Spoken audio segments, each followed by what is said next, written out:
Masechet Ketubot, traité Ketubot, Daf Lamed, feuille numéro 30, tout en haut de la page, première ligne. Nichal et Rabbi Yeshevav. La réponse qu'on a donnée au nom de Rabbi Yeshevav est bonne. Il a pouké mitama de Rabbi Simae Kate, s'il n'est venu que montrer qu'il ne suit pas l'avis de Rabbi Simae et que lui considère que la veuve pour un grand prêtre, le mariage n'est pas valide, mais par contre, lorsqu'il s'agit d'interdits liés à des commandements positifs de la Torah, le mariage est valide. Et là, Itama de Nafshe Kamar. Par contre, si Rabbi Yeshevav, il est venu donner son opinion stricto sensu. Kol she'en lo biya be'Israël avlan mamzer, étant donné qu'il a dit, dans tous les cas où il y a une interdiction d'avoir relation avec une femme, l'enfant qui en naîtrait est interdit de se marier avec le peuple juif, donc il n'y a pas de possibilité de mariage. C'est donc même lorsqu'il s'agit d'interdits venant de commandements positifs. Donc la question revient, Maï Benayou, quelle est la différence entre l'avis de Rabbi Shimon ben Menassia et de Shimon at-Timni, puisque de toute façon, dans tous les cas, si le mariage est interdit, alors le mariage n'est pas valide. Ika Benayou be'oula le Kohen Gadol. Il y a quand même une différence qui est concernant une femme qui a eu une relation avec un homme, son interdiction avec le grand prêtre. Maïchana, et pourquoi il y a une différence à ce niveau-là? Parce qu'il s'agit d'un interdit émanant d'un commandement positif de la Torah, mais qui n'est pas valable pour tous, mais uniquement pour le grand prêtre. Et dans ce cas-là, effectivement, même si le mariage est interdit et la relation est interdite, mais il est quand même valide d'après tout le monde. Amar Afrizda, Akol Modim Baradida Shemeshalem Knas. Afrizda dit, tout le monde est d'accord que celui qui a une relation avec une jeune fille qui est interdite à cause d'écoulement utérin, qui devra payer la sanction. Le mandam a Yeshba Havaya, un ami Yeshba Havaya. D'après celui qui dit que il faut pour cela que un mariage eût été valide avec elle, effectivement, le mariage eût été valide avec elle. Le madama Reuya le Kaima, mais d'après celui qui dit qu'il a le droit de la garder, un ami Reuya le Kaima, dans ce cas aussi, il peut la garder comme femme. Ou la Pokémie de Rabbi Nechodia ben Akana. Par contre, cet avis s'oppose à celui de Rabbi Nechodia fils d'Akana, détaillé Rabbi Nechodia ben Akana, parce qu'il y a une braïta qui dit Rabbi Nechodia fils d'Akana, Haya ose et Yom Kippourim que Shabbat le Tashlumin. Considérer que le jour de Kippour, c'est comme le jour de Shabbat, concernant remboursement d'un dégât. Ma Shabbat mitrayev benafsho patur ben tashlumin. De la même manière que celui qui transgresse le Shabbat, étant donné que il est passible de mort, il sera dispensé de tout dédommagement lié à son acte. Av Yom Kippourim, pareil pour le jour de Kippour, mitrayev benafsho, étant donné que il y a la sanction du retranchement, c'est considéré comme une perte de vie au patur natashlumin, et donc il est dispensé du remboursement. Et donc ici aussi, quand il a une relation avec une femme qui a un écoulement utérin, étant donné qu'il s'agit d'une relation dont la peine est le retranchement, il sera dispensé du paiement de la sanction. Maïtama de Rabbi Nechonia ben Akana. Et quelle est la raison de cet avis de Rabbi Nechonia ben Akana? Amarabaye Abayidinema Ason Bide Adam. Le terme tragédie est écrit dans la Torah, dans l'Exode, concernant la mort par un homme. Venema Ason Bide Shamayim. Et le même terme tragédie est écrit concernant la mort par le ciel. Ma Ason Amon Bide Adam Patur Netashlumin. Et donc de la même manière que la mort par un homme, donc la peine capitale, entraîne qu'on soit dispensé du paiement d'un dédommagement, de même, lorsqu'il s'agit d'une mort de par le ciel, celui qui a cette sanction est dispensé de tout paiement de dédommagement. Kifla Rabbi Ada Barava. Avada Barava pose une question à ce sujet. Il dit, Mimai, Lehu Yaakov Lebene, qui te dit que le terme tragédie dont on parle ici dans le verset dans la Genèse, où le patriarche Jacob dit à ses enfants, faire attention qu'il n'est point de tragédie avec Benjamin, qui dit qu'il s'agit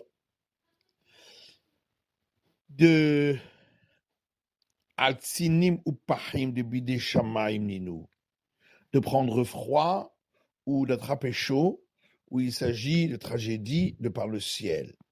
Dima alaria, veganve, de Bidadam Ninou, peut-être s'agirait-il d'être attaqué par un lion, ou d'être attaqué par des brigands, où là c'est une attaque de par l'homme. La Gemara dit à tout, Yaakov aha hazer vaha lo hazer. Yaakov al-Kom, il est hazer. Mais de toute façon, dit la Gemara pour y répondre à cette question, est-ce que Jacob a demandé de faire attention sur une forme de tragédie et pas sur une autre? Il a demandé de faire attention à toutes les formes de tragédie et également à ce qui vient de par le ciel. Alors la Gemara demande, on ne comprend pas l'expression de la question. Est-ce que prendre froid ou prendre chaud, ça c'est de par le ciel? Tout vient du ciel, sauf attraper froid ou attraper chaud, où là, un homme peut faire attention chez les marques, comme il est dit dans le livre des Proverbes.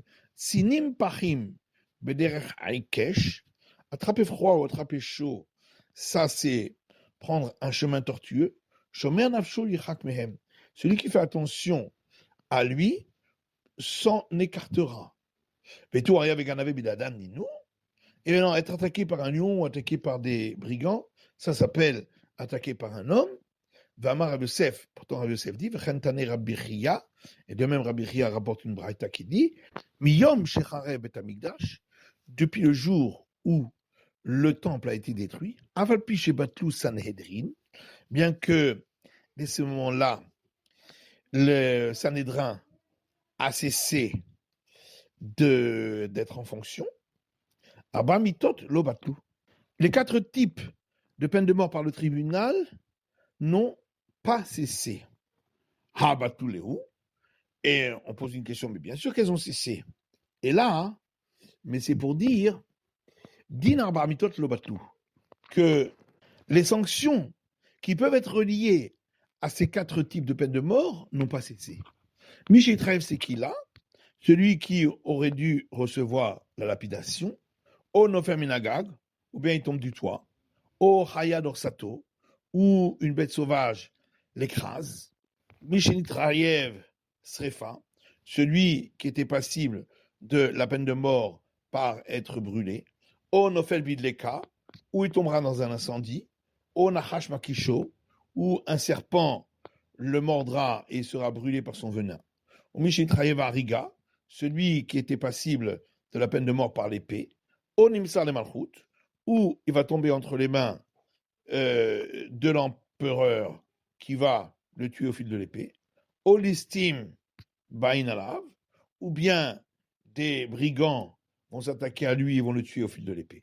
Au Michel Traef Renek, celui qui devait recevoir la strangulation, au Tover Abeyan Nahar, ou bien il se noiera dans un fleuve, il sera étouffé, comme celui qui est étranglé, au Med Besrunchi, où il mourra d'une maladie qui fait enfler la gorge et l'étouffe. Donc on voit bien que dans tous ces cas-là, c'est considéré comme la mort de par le ciel. Donc également, être attaqué par des lions ou des brigands. Et là, c'est pour ça il faut dire l'inverse. Aria veganave bide shamay. Être attaqué par un lion ou des brigands, ça s'appelle par le ciel. Tzidimu pachim bide adam. Mais mourir de froid ou de chaud, ça, c'est de par l'homme, qui aurait pu y faire attention. Rava Matama de Rabbi Nechunia ben Akanameacha. Rava, lui, donne une autre origine à l'opinion de Rabbi Nechunia ben Akana. Il dit de ce verset-là, dans le Lévitique, verset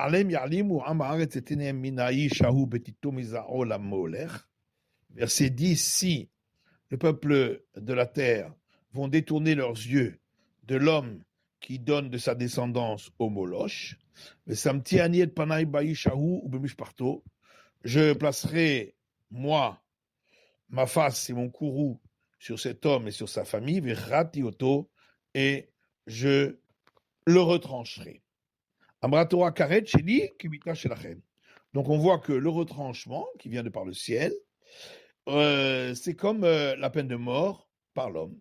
Et donc, mamita shelachem patur min hatashlumin. De là, on apprend que de la même manière que celui qui est passible de la peine de mort par l'homme, il est dispensé de tout paiement. Av karet sheli patur min hatashlumin. De même, pour celui qui est puni par le retranchement, de par le ciel, il est dispensé de tout paiement. Maïka ben Rava le Abaye. Quelle différence y a-t-il entre l'explication de Rava et celle de Abaye? La différence, ce serait pour un non-prêtre qui mangerait du prélèvement au prêtre. Là, Abaye, pas tout. Selon Abaye, il est dispensé du paiement, bien qu'il n'est pas passible de retranchement, mais de la mort de par le ciel. Et parce que selon Abaye, comme on a vu son explication, c'est valable également pour la peine de mort par le ciel. Alors que d'après Rava, il sera passible du paiement parce que lui n'exclut du paiement que celui qui est passible de la peine de retranchement, ce qui n'est pas le cas ici. Là-bas, il n'est pas tout. Est-ce que vraiment, selon Abaye, il sera dispensé? Véhamar Afrizda, pourtant Afrizda dit, Modé Rabbi Nechonia ben Akana, Rabbi Nechonia ben Akana est d'accord. Begonev Halbo shel Havero, dans le cas de celui qui a volé des graisses interdites qui appartenaient à un autre, Ve'achalo, et il les a mangées chez Uchayav, qu'il doit lui rembourser. Parce que il est devenu passible de rembourser son vol dès qu'il l'a pris, avant même qu'il en vienne à avoir commis l'interdit de manger la graisse interdite. Alma, donc de Meidana de Gebe Kanye, dès le moment où il l'a soulevé, il a acquis, et la peine de mort par retranchement ne vient qu'au moment où il la mange. Achanami, ici aussi, Meidana de Gebe Kanye, au moment où il a soulevé le prélèvement au prêtre, il l'a acquis, et la peine de mort de par le ciel ne vient qu'au moment où il le mange. Donc pourquoi serait-il dispensé du paiement? Et l'Agma répond, alors ici on parle d'un cas où son ami lui a rentré à l'intérieur de sa bouche. Et donc c'est au moment où il l'a avalé qu'il l'a en même temps acquis et en même temps il l'a consommé. Sauf que Vandela a sécagné, on va dire mais non, il l'a acquis dès le moment où il l'a mâché dans sa bouche, il trêve d'Abshulavé à débarras, alors que la peine de mort de par le ciel ne vient que lorsqu'il l'avale. Et l'Agma répond que quand le torbe établira. On parle d'un cas où son camarade lui a fait rentrer à l'intérieur du fond de la gorge où il avale. De quoi parlons? Id Matsialadura Nirader. Si il aurait pu lui-même le faire ressortir, alors il pouvait le faire ressortir, donc il l'a acquis dès ce moment-là, alors qu'il ne l'a pas encore avalé. Il a Matsialadura, et s'il ne pouvait pas le faire ressortir, Amay Hayav, pourquoi est-il passible de quoi que ce soit? Voilà que lui n'a fait aucun acte. On répond qu'il pouvait le faire ressortir, mais très difficilement. Et donc, l'aliment aurait déjà été impropre à la consommation, et c'est pourquoi il ne l'a pas acquis en tant qu'aliment au moment où il l'a fait entrer à cet endroit. C'est uniquement lorsqu'il l'a avalé, où là il en a tiré profit, qu'il l'a acquis, et en même temps, il l'a consommé. Rav Papa Amar, à Papa dans une autre réponse, on parle d'un cas où l'autre lui a fait entrer des liquides de prélèvement au prêtre dans sa bouche, et donc, dès le moment où ça rentre dans sa bouche, les liquides deviennent inaptes à la consommation, et donc lui ne les acquiert qu'au moment où il en tire profit, c'est-à-dire au moment où il les avale. Ravashi Amar, Ravashi donne encore une autre réponse, on parle de quelqu'un qui n'est pas un prêtre, qui a mangé du prélèvement prêtre qui lui appartenait à lui, Vekara shira in shel havero, et au même moment, il a déchiré un vêtement en soie d'un autre, et comme c'est au même moment, donc il sera dispensé du paiement. C'est la fin de l'étude du Daf Lamed de la feuille numéro 30.